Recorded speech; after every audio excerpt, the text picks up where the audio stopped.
Hi,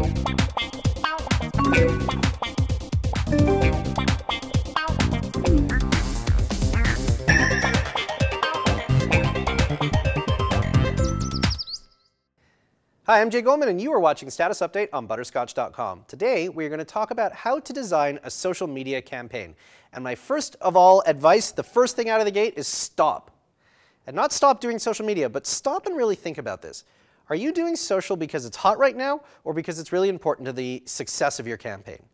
Your end goal should never be to do social for the sake of doing social. When I used to run a web design agency about 5 years ago, we used to get a lot of clients who would come to us and say, oh my God, we need to be on Facebook. And we'd say, why do you need to be on Facebook? And they'd say, because everybody else is on Facebook. That's the wrong reason to be doing this. You should be doing this because social is going to make your campaign more successful, not because you want your campaign to be social. And your end goal should always be to make money in one form or another. It could be that you're trying to get donations for a nonprofit. It could be that you're trying to get patronage for your band or your art. It could be that you're trying to get support for a cause that you're doing. Or it could be that you're just trying to make money and earn some revenue. Social is a means to that end. To borrow from an excellent presentation by Eric Weaver, and we will include the link to that in the show notes, you don't need a social media strategy. That's like having a cell phone strategy or a freeway strategy. You need to have a strategy that includes social. And in order to do that, you need to start off by establishing your goals. So your goal might be, for example, to monitor your brand and see what people are saying about you online. Your goal could be to increase sales by X%, and you should always define that hard number to be a specific percent. It could even be to engage your customers in your community. You should always try to answer the question, what does success look like to me? At the end of this campaign, when we sit down to look back and evaluate whether it's been successful, how are we going to judge? Or, in fact, probably more importantly, how is somebody else going to judge whether this was successful or not? Set the hard metrics and numbers that you'll need to measure the success at the beginning of doing this, so that when you sit down at the end, you can look back at them and you know that the whole time you were successfully tracking against them.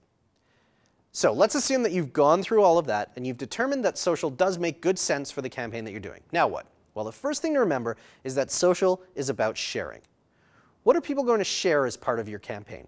These are known as social objects. A social object could be a photo, it could be a blog post, it could be a tweet, it could be a tag. Anything that we see come up in these social networks that we want to share could be considered to be a social object. And those are the things that you really want to think about as part of your campaign. Next, you need to decide how and when they're going to share it. So is it a Facebook application that's going to use notifications when somebody has shared something? Is it Twitter-based and they're going to be retweeting tweets? And make sure that you check to see that the people want to share the objects that you're creating at the time that you want them to share them. So if you're forcing people to, for example, retweet something that they're not likely to want to have come from their Twitter account, your campaign is probably going to fail. It's often as simple as just asking those people who are in the right target whether this is something that they would do. And so you can save yourself a whole bunch of time and effort by going out and doing a little bit of research in advance. Find some people who are in the right demographic, run them through some of the ideas of the campaign. You don't have to reveal the whole thing, obviously, and just find out whether that's something that they would actually participate in and share. If it is, great. If it's not, you probably want to go back to the drawing board. Part of the question that you need to answer in order to do that is to figure out which social networks or tools you're going to deploy as part of this campaign. You have to make sure that you're matching against the demographics you're going for. Don't build a campaign around chat roulette if you're trying to target seniors, because there aren't a lot of seniors on chat roulette. Likewise, if you're looking at Twitter, you should make sure that you're matching against the demographic of people who are really using Twitter. If you're looking for the campaign to go viral and pick up its own momentum, and you probably are if you're looking at social as an option, try to think of ways to really take advantage of the medium you're looking at. If, for example, you're looking at running something on Facebook, think about doing something like the Burger King Whopper Sacrifice campaign, which spread like crazy because it was actually about the exact opposite of what Facebook is usually about. You got to sacrifice your friends, and if you sacrificed enough of them, you actually earned a free Whopper that you could go and redeem at a Burger King location. Once you've figured out which networks or tools you're going to be using, figure out how you're going to track them. This comes back to having set your goals at the beginning. So if it's based on sharing social objects, do you have the capability and capacity to track those shares? Can you, for example, know how many times people have retweeted something?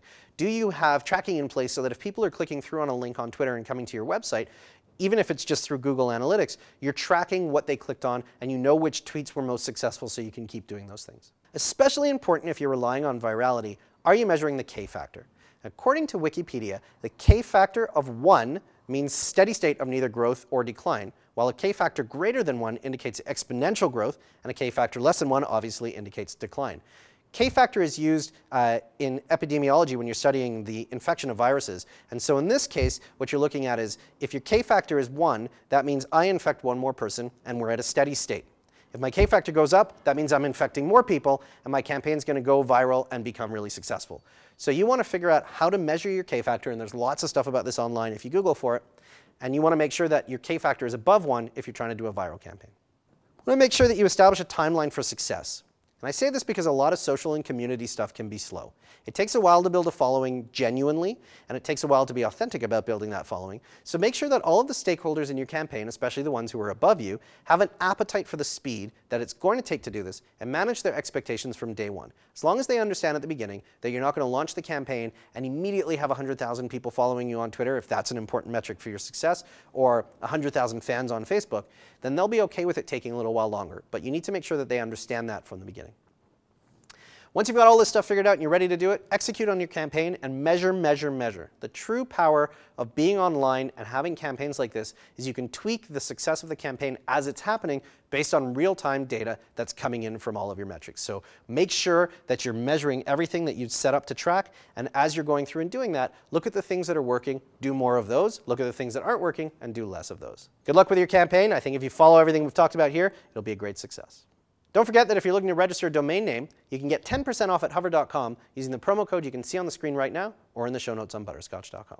I'm Jay Goldman. This has been Status Update. Thanks for watching, and we'll catch you next time.